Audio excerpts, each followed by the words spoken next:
Bom dia, meu nome é Raimundo e hoje vamos estar falando de um curso básico de blockchain. Quando a gente pensa em blockchain, imediatamente pensamos em criptomoedas, especulação. Se a gente olha no jornal, blockchain, normalmente vemos pessoas na cadeia, roubos, um monte de outras coisas. Porém, o blockchain, a tecnologia de blockchain, tem problemas matemáticos interessantes e resolvem problemas práticos, que o dia a dia vocês estão utilizando o sistema de Pix, um sistema de blockchain, o novo real digital, um sistema de blockchain, da mesma coisa que o Bitcoin e o Ethereum será. O que eu queria é hoje explicar qual é o problema que o blockchain resolve e algumas das ferramentas matemáticas que o blockchain precisa, tá? nos fundamentos dele. Então vamos começar com um problema prático. Não é exatamente o problema que a gente vai resolver, mas é quase, para indicar quais são os objetos envolvidos. Tá? Então temos a Alice, que tem dinheiro, e a Alice quer comprar um apartamento. Temos Bernardo, que tem um apartamento, e Bernardo quer vender o apartamento. Como que funciona a compra e a venda hoje no Brasil? A Alice se comunica com Bernardo, OLX, Zap, seja o que for. Eles consertam que a Alice vai pagar um preço pelo apartamento de Bernardo. Bernardo concorda. Agora, como é realizada aquela compra? Não é simplesmente que a Alice vai e entrega dinheiro para Bernardo, Bernardo joga um apartamento na cabeça da Alice.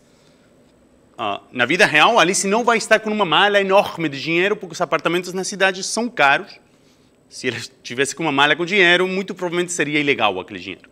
O que a Alice vai fazer, vai pegar um cheque do banco, um cheque especial do banco, que afirma que aquele dinheiro está cativo no banco e que só será entregue para Bernardo.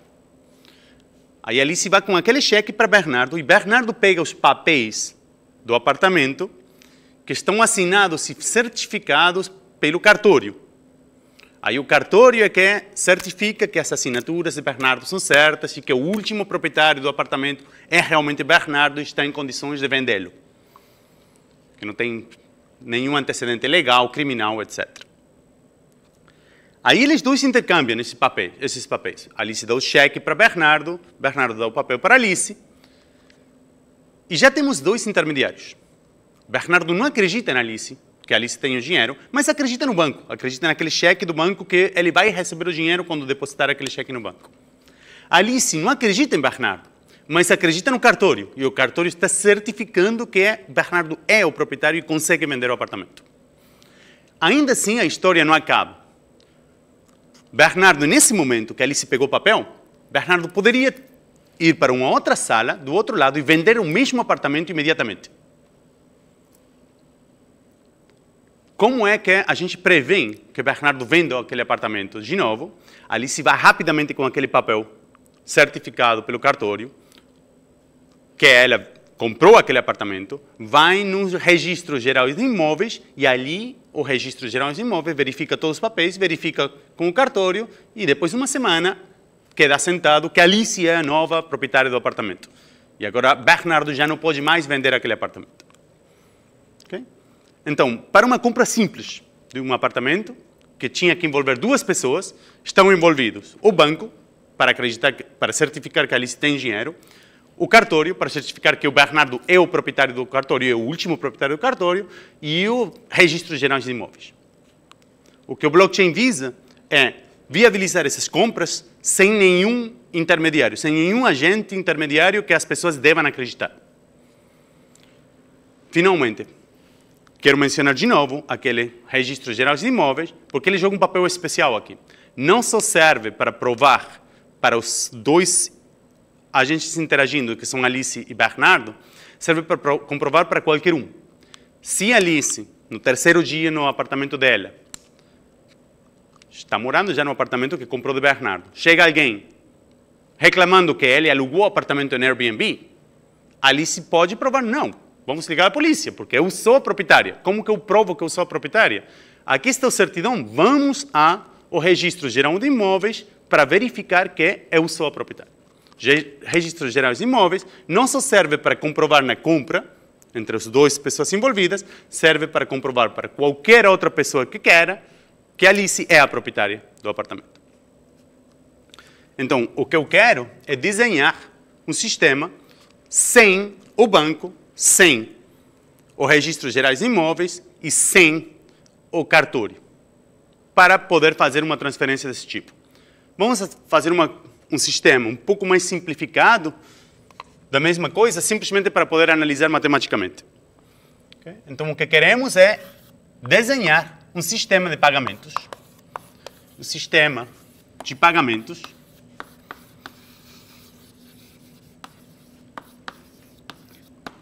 e vejamos quais são as propriedades básicas que a gente quer desse sistema.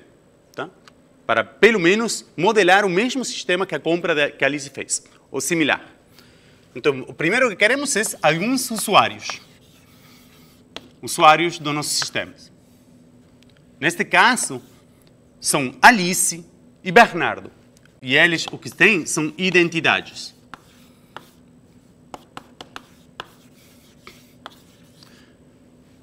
Alice é simplesmente um nome, Bernardo é simplesmente um nome.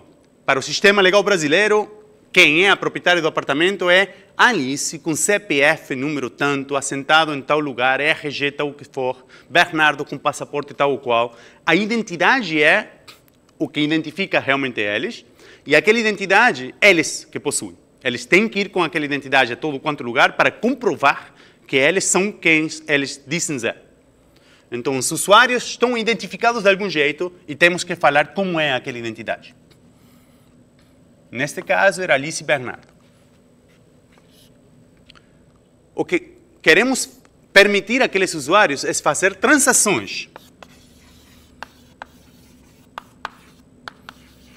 E para simplificar o nosso sistema de pagamentos, vamos fazer que uma transação seja simplesmente uma transferência de um bem. No caso da compra de um apartamento, são dois bens envolvidos. Alice quer transferir reais que ela tem na conta e receber um apartamento. São duas transferências em duas direções. Alice envia reais para Bernardo, Bernardo envia um apartamento para Alice. Vamos simplificar um sistema de pagamentos para só levar conta de um bem. Extrapolar de um bem para dois bens, N bens, é a mesma coisa. É simplesmente agregar balanços nas contas. Então, queremos ter transações. Que tipo de seguranças queremos ter? Queremos não poder vender duas vezes a mesma coisa. Não poder transferir. Não poder transferir duas vezes o mesmo bem.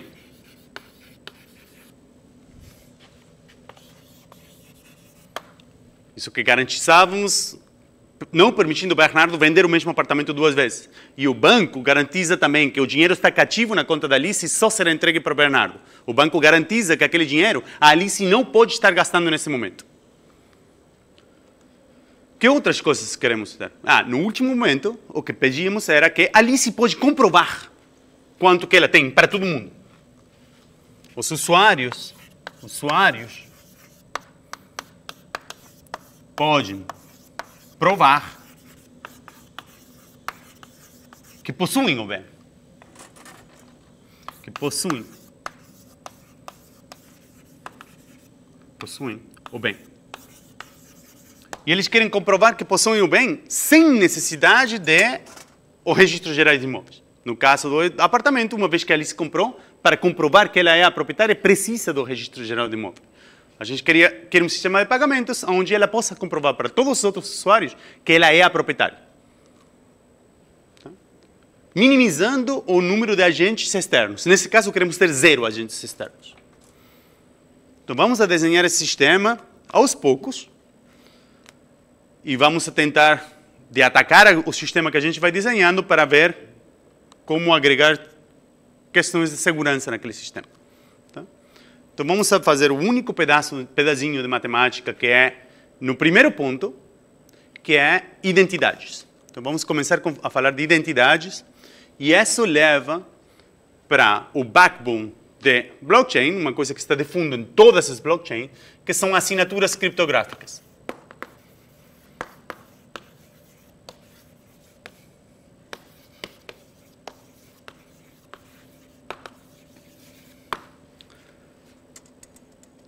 A grandes rasgos, o que importa para gerar uma assinatura criptográfica ou uma identidade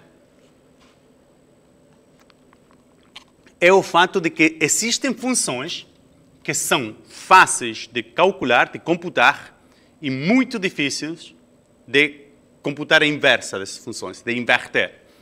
Então, deixa eu escrever isso. Existem funções que são fáceis de computar, mas difíceis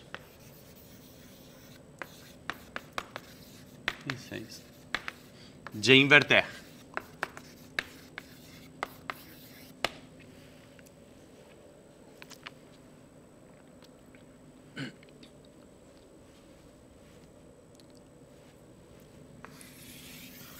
Aqui teremos um domínio. Eu vou ter uma função de um domínio em outro. Essa função pode não ser injetiva. Por exemplo, aqui eu posso ter, sei lá, um domínio serão os usuários. Alice, Bernardo, Zara, a última. E aqui um outro domínio serão números aleatórios, números reais. Números reais é um pouco difícil de emular num computador, então vamos pegar números inteiros menores que 10 milhões, menores que 10 bilhões, o que seja que for. E uma função não necessariamente injetiva, mas vamos pegar um exemplo de uma função injetiva. Ou seja, não dois caras vão para o mesmo valor. Ou um outro exemplo onde a função não seja nem injetiva, nem sobrejetiva. Aqui eu terei meu domínio. Aqui eu terei o codomínio. E pode acontecer que vários valores vão na mesma coisa. Por exemplo, aqui pode ser usuários, aqui números, sei lá, CPFs. Talvez CPF é uma forma ruim de pensar. Mas, tá. Aqui podemos ter senhas, ou mensagens, senhas. Senha é simplesmente um texto de longitude arbitrária. Ou seja, que aqui esse domínio é enorme. Pois um texto de longitude arbitrária. E aqui podemos ter hashes. Eu vou chamar de hashes. Esses são textos de longitude determinada, 512 bits, ou 256 bits. Pode ser qualquer número. Esse aqui é um domínio bem menor do que todas as possíveis senhas do universo. A questão é que existem funções que são fáceis de calcular e impossíveis, em tempo real, de inverter. O que é o que significa? Se eu te dou uma senha, um texto, Alice é a melhor do mundo. Ele escolheu essa como senha. Aí ela calcula rapidamente 32 bytes, ou 256 bits, 32 bytes, que é um hash dela. Então aqui tem a senha da Alice, e aqui está o hash da senha da Alice. Se o Bernardo tem aqui, ele escreve alguma senha, ele obtém o hash. Rapidamente obtém o hash. Agora, se eu te dou o hash, é impossível calcular a senha da Alice. É impossível calcular qual é a inversa. O único jeito de calcular qual é a senha da Alice é pegar todas as possíveis senhas e, uma por uma, calcular o hash, que isso eu consigo fazer rapidamente. Então, eu começo com uma senha, calculo o hash, não é. Se por acaso eu encontrar a senha, tentar a senha, Alice é a melhor do mundo, calculo o hash, sim, era o correto. Essa tem que ser a senha da Alice. Mas se a minha função, por exemplo, nem era sobrejetiva, eu não tenho nem certeza que vou chegar a encontrar, nunca, uma senha que calcule um hash dado. Esse é o sistema que funciona no computador, quando você escreve uma senha, quando acessa o computador. no disco do seu computador, o que guarda são 32 bytes, um pedaço pequeno, que é a imagem dessa função. Você escreve, desenha qualquer coisa que você goste, com qualquer caracteres que você quiser. O hash calcula rapidamente e isso fica no disco do seu computador. Quando você quer acessar seu computador, o computador pergunta, escreve a sua senha. Você escreve a senha, o computador calcula o hash, nunca guardou a tua senha em nenhum lugar, e aí compara o hash da tua senha com o que ele tem guardado. Se são iguais, ele assume que você escreveu a senha correta. Note que não é exatamente certo. Por exemplo, neste caso, esses dois usuários tiveram uma sorte tão ruim que escolheram duas senhas que têm o mesmo hash. Então, esse usuário aqui poderia ter entrado na conta do outro usuário, em princípio. Na vida real, as funções desses hash são feitas de tal jeito, e o espaço do codomínio é feito de tal jeito, que seja praticamente impossível encontrar uma situação onde essa função não seja injetiva. Para todos os fins práticos. Mas o importante é que no computador é seguro que o hash fique guardado, porque se algum ladrão pega teu computador, ele tem o hash da senha, mas não tem a senha, e não pode calcular a senha. Quais são os ataques a esse sistema de segurança? E se Alice era não tão inteligente que escolheu como senha Alice é a melhor do mundo, provavelmente quem pega o disco da Alice, ele pode tentar todas as palavras do dicionário, combinar elas, as palavras do dicionário, e tentar uma por uma calcular os hashes. Um computador normal, um laptop normal, calcula bilhões de hashes por minuto, por segundo hoje. Então dá para correr um dicionário em poucas horas. Com uma placa de vídeo, você consegue calcular vários dicionários em poucas horas.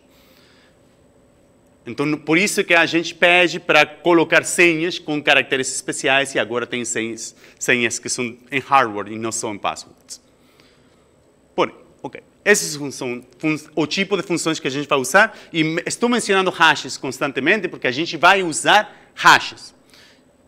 Que o que eu quero guardar desse tipo de funções é que elas pegam um domínio arbitrário, uma mensagem de texto arbitrariamente longa, e eles te dão de volta um resultado fixo. Eu posso escolher o tamanho, eu vou trabalhar com 32 bytes, 256 bits, que vai ser o hash, a função. Se vocês querem saber qual é a função para ambos, Bitcoin e Ethereum, por exemplo, e quase todas as blockchains de hoje, a função de hash que se utiliza é SHA-256. E esse 256 tem a ver com essa imagem que são 256 bits. Também em Ethereum se utiliza Keccak. Tem várias funções de hashing. A gente vai utilizar isso. Ok. Mas eu queria falar de assinaturas criptográficas e de identidade das pessoas. Então, qual é um tipo de função, que é um tipo de exemplos onde eu posso calcular alguma coisa rapidamente e não posso inverter ela rapidamente? Um exemplo é o seguinte: se eu te dou P e Q, dois números coprimos, números primos, você rapidamente calcula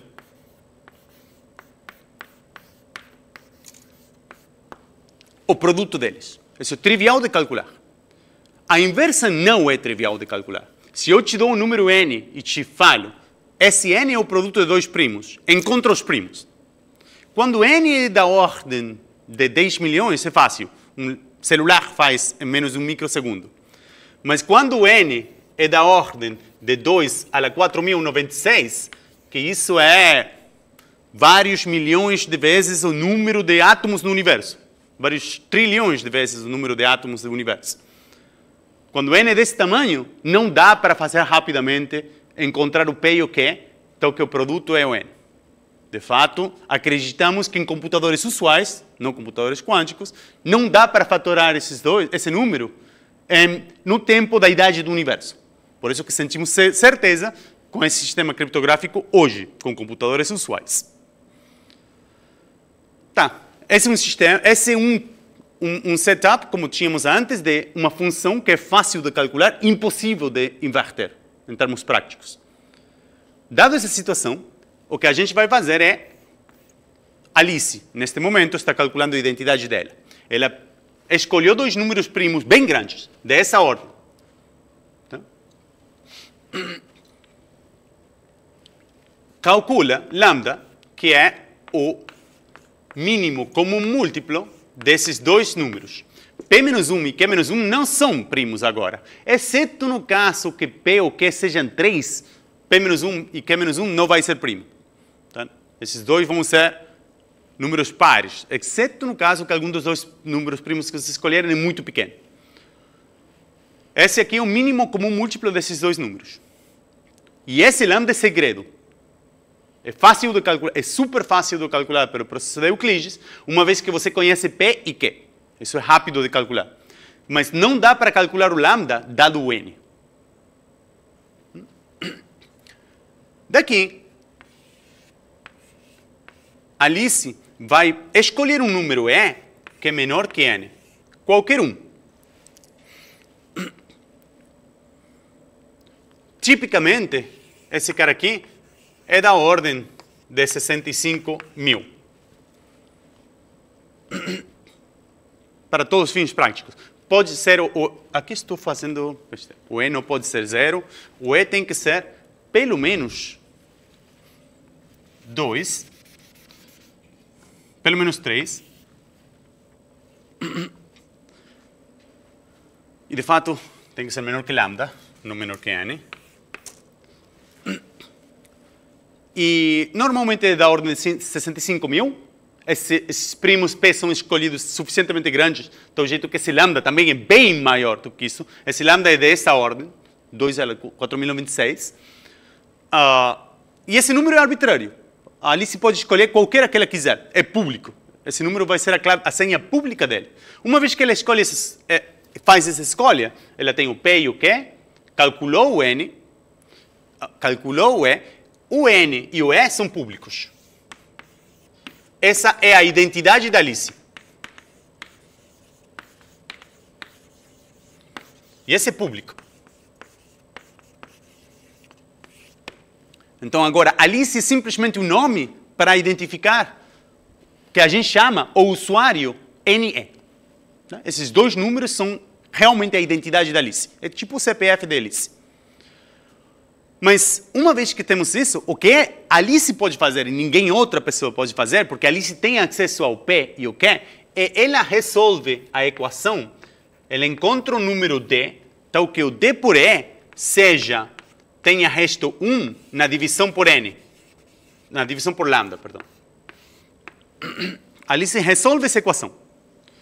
Então, um exercício de matemática de segundo grau é, pelo teorema de Fermat, dado que o P e o Q são primos, e o lambda é o mínimo comum múltiplo desses dois, aqui na realidade nem precisa que sejam primos. Existe um D, tal que o D por E tem resto 1 na divisão por N, por lambda. E esse D, uma vez que Alice calcula, que é rápido de calcular esse D, de resolver essa equação, Alice pode esquecer tudo o resto. Pode esquecer o P, o Q e o lambda. O P e o Q rapidamente dão acesso a esse D, mas o único que ela precisa guardar é o D. O D é a senha privada dele.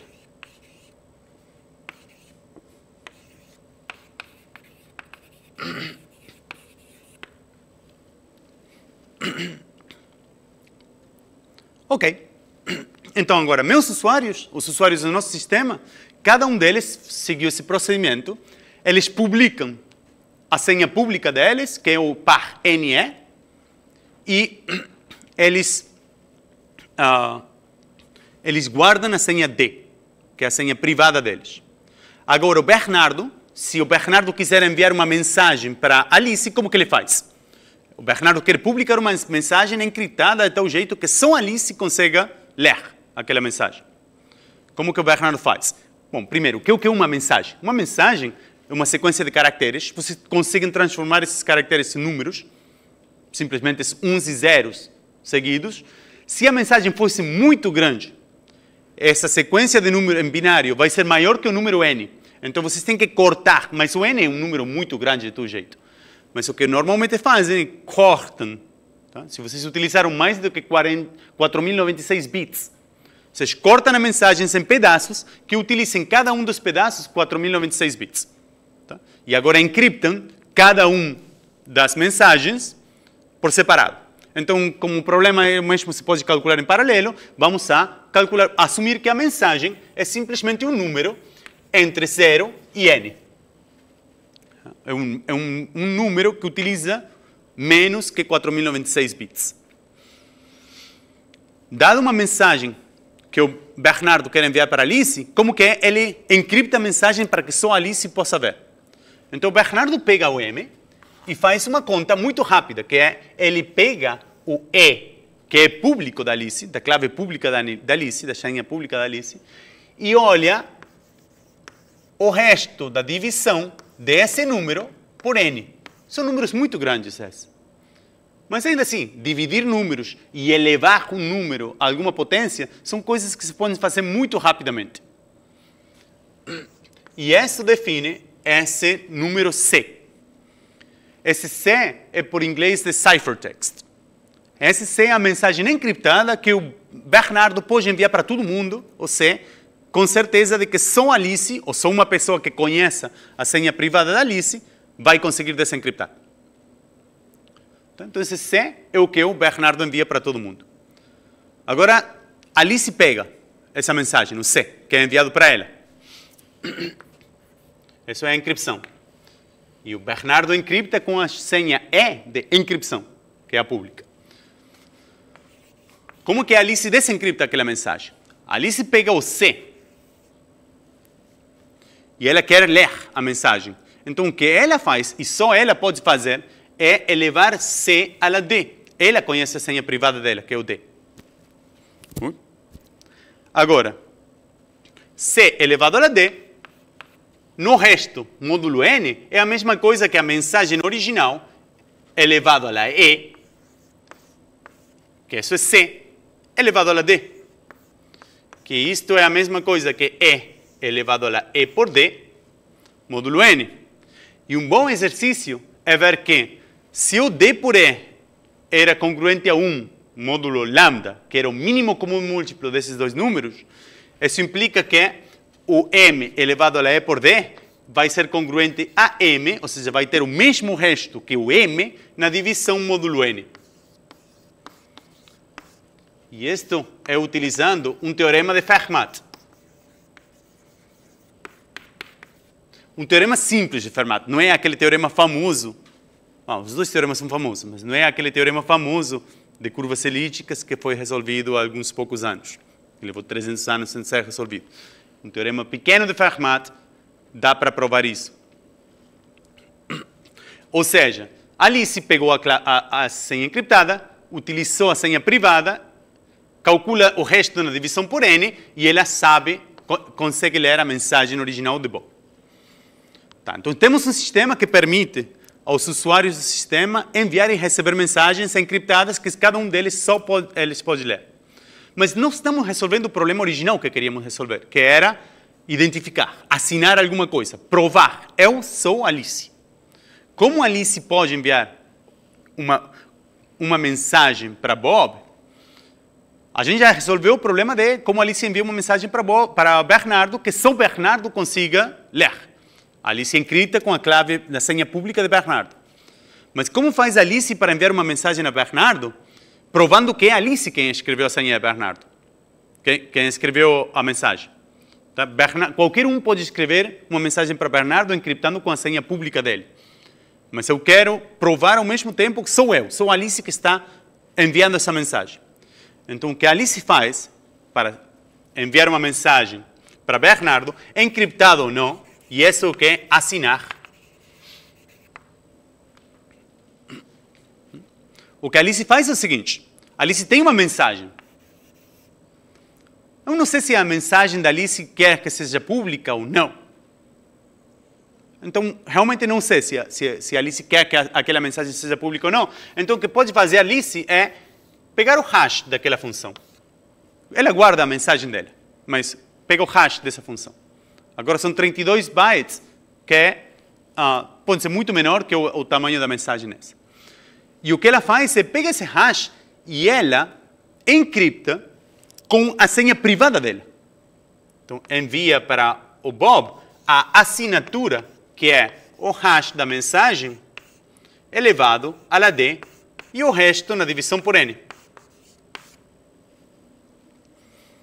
E agora envia a mensagem ao Bob por qualquer canal. Por exemplo, poderia ter enviado a mensagem ao Bob encriptando com a mensagem pública, com a senha pública do Bob. E envia publicamente. Ou se encontra e, de algum jeito, a mensagem chega em Bernardo, perdão. A mensagem chega em Bernardo, encriptada ou não encriptada, seja como for, o Bernardo recebeu a mensagem, M. Tá? Então, Bernardo tem um M e recebe essa assinatura A, da Alice. Agora, o que o Bernardo faz? O Bernardo pega A, eleva a senha pública da Alice, que é a E, faz o resto módulo N, exatamente igual que quando ele fez para encriptar uma mensagem para Alice. E quando ele faz isso, ele, pelo mesmo argumento aqui, na desencripção, vai encontrar que é igual ao H de M. Agora, o Bernardo tem uma mensagem M. Ele pode calcular o H de M e ver que são iguais. Então, se o hash da mensagem é igual, significa que a pessoa que enviou aquela mensagem, aquela pessoa que enviou a assinatura, tinha a mensagem. E só Alice pode ter aquilo, porque ele está desencriptando com a clave pública da Alice.